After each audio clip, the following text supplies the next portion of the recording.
Hi guys, this is Rob from Iceboxauto here today. I'm just going to show you an install we've done on a new product. Hopefully it doesn't shut down in time. I've got the engine running, but obviously it looks like it's going to shut down energy management.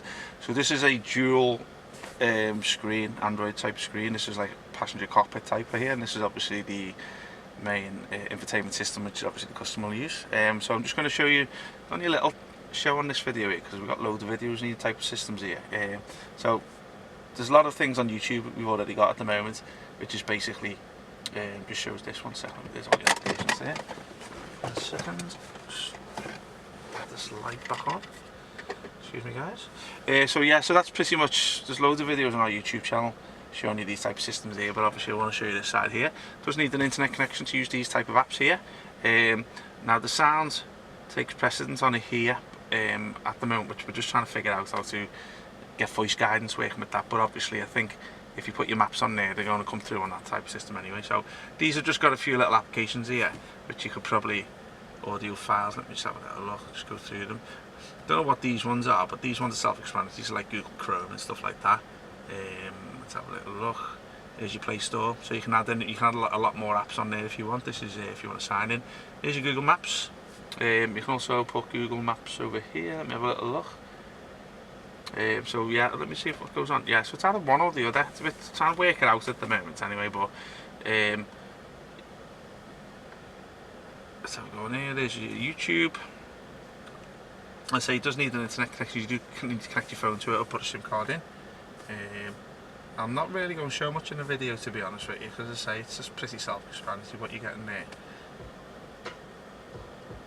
A lot of adverts on YouTube these days. If you want to pay for it, pay for the subscription on it, and you can get rid of it.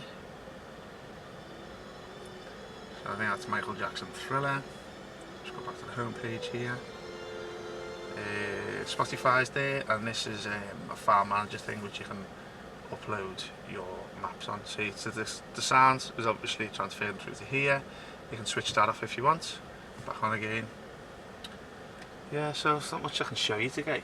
These ones here just basically is your main hub page for, like, obviously the car itself. It's got the DSP sound processor in, PC, speedometer, got miles per hour there. You can change that if you want. Let's have a little look on here. Bluetooth, car device, what's that one? That takes you back to the home page of the car. Let's have a little look. Got music and play MP3. It does come with USB cables. Bluetooth also. Go back to your applications. That one there. Chrome, Maps, Google, File Manager, APK installer. See, it's nice and quick and responsive. It's an 8-core processor with the Snapdragon processor in, so it's going to be quick. There's your Play Store if you want to go there. That's your Carplay, Android Auto, if you want to use that one. System update, YouTube. So on your settings, which is just obviously your back-end Android settings, which you get wherever you. Oh, car's just gone off. So good timing that anyway, because we're coming to the end of the video. So they're not expensive. Sorry, they're not cheap, to be honest with you. They're looking well over £1,000. So if you've got any questions, give us a shout. We'll put the description to the link down to in the description down below, or our contact details, email address, phone number. If you want to ask any questions, give us a holler. Thanks a lot. Bye bye.